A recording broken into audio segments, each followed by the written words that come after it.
welcome to Goblins and Aliens. This is how to paint the Blades of Khaine kill team in an alternative colour scheme. It has always struck me a bit odd that in the grim dark future of the 40k, most armies and factions are brightly coloured, some of them more than others. Now I'm aware that it's a made up world and as a game everything would look quite dull if it was black or brown. But there's one faction that has baffled me the most, and that's the Striking Scorpions. For a start, Scorpions are not green, and they're meant to be space ninjas. And ninjas tend to wear dark colours, except for the Ninja Turtles, who are actually green. Since seeing the Striking Scorpions back in the 90s, I've always wanted to paint them up in a real-world Scorpion colour scheme. I searched the Google to find a Scorpion that would fit my idea.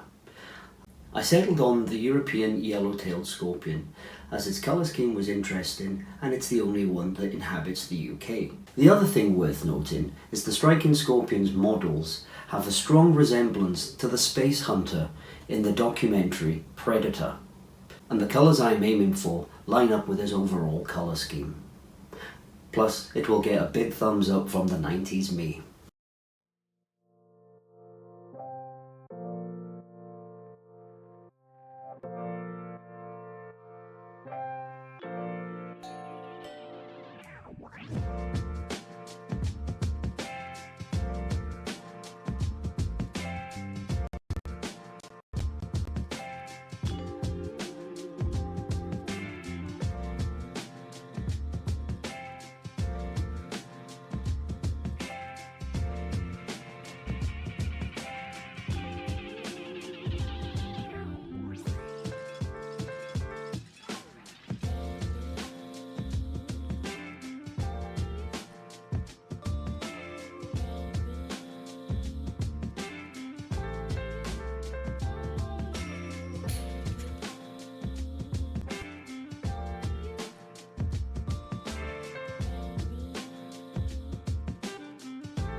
After building the Blades of Khaine, it's a quick trip down to the garden to undercoat them.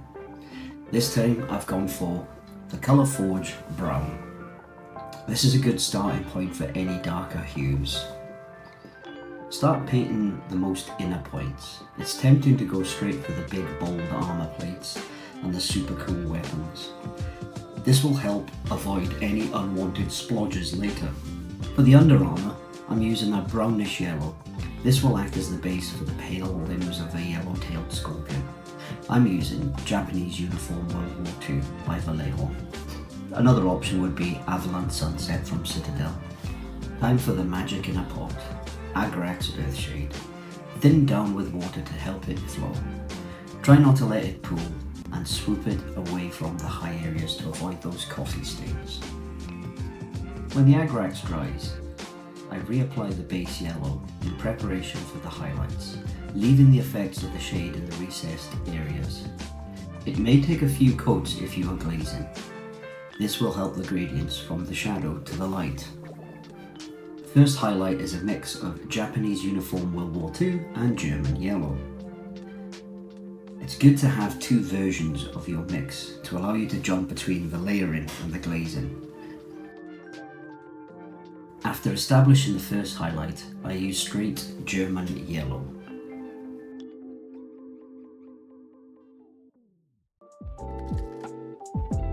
Unfortunately, glazing with light pigment colours really looks smooth the first time. They can have a chalky finish or end up with a vanilla ice cream pastel dullness.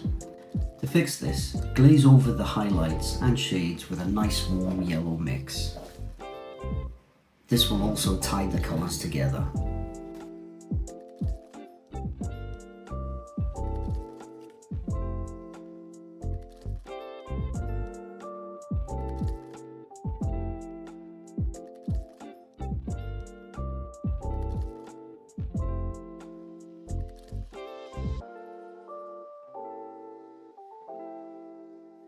For the main armour, I tried to replicate the plastrons and carapace of the yellow-tailed scorpion, starting off with Vallejo black all over. Then on to glazing with German camel black brown.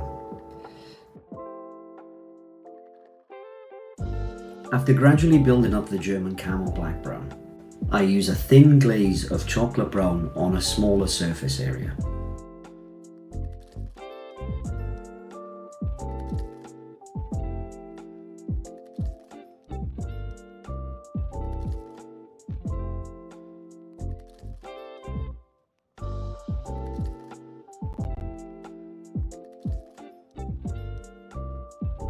To push the very edges of the brown, I mixed in some orange red from Vallejo. To blend the colours together, I go back over with the previous tones to blur the transition smoothly.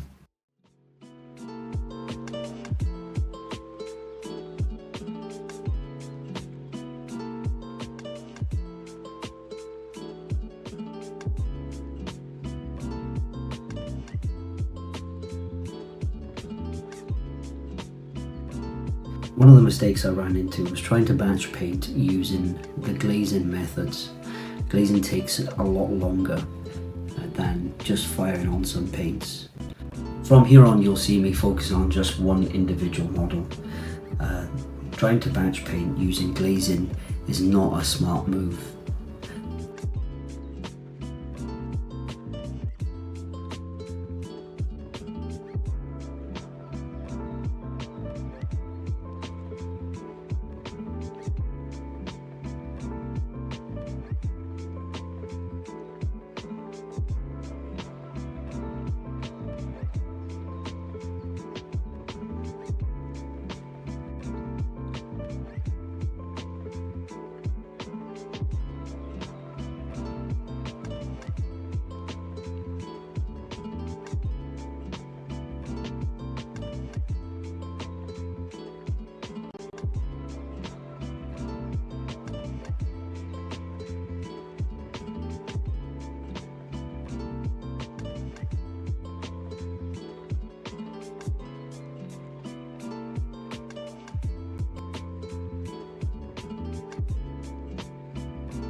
With the lion's share of the work done, it's now onto the weapons and other fiddly little details that are surrounding the model.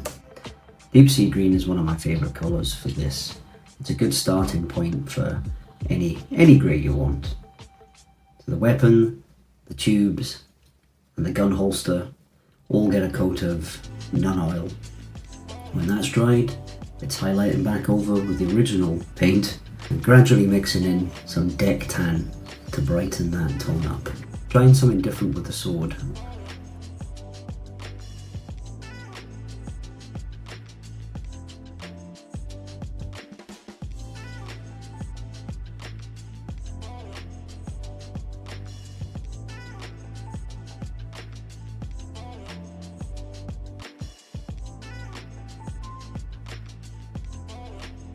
I try to emulate the Damascus steel look. There's quite a few painters that are doing it at the moment and I quite like it. Unfortunately my freehand work's quite clumsy. Something I'll need to work on. I glaze over this with a purple tone, trying to mimic the non-metallic metal look with the reflections, just to give some visual interest.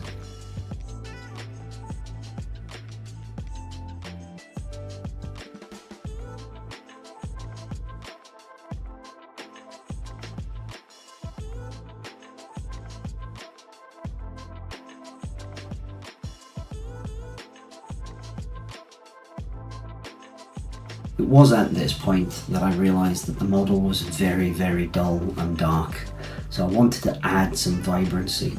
To punch the look even more, I edge highlight all the armour plates with an orangey brown mix using all my previous colours.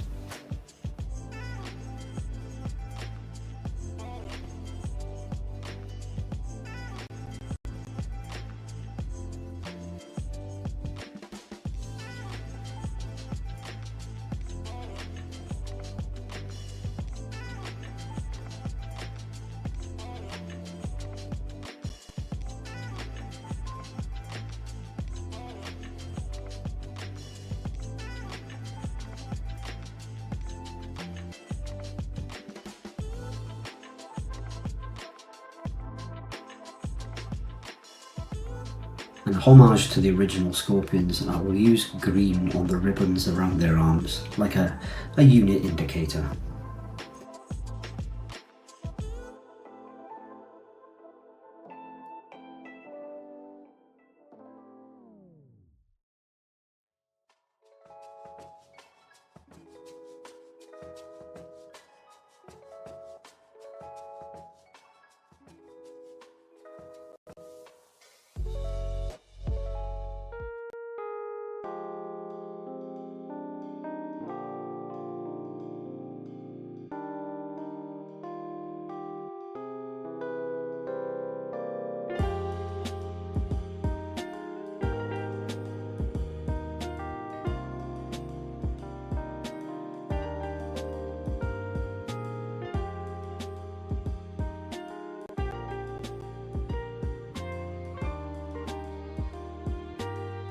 And here's the end model.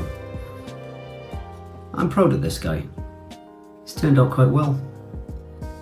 And if you found any value in this video, please consider liking and subscribing, and I'll see you in the next one.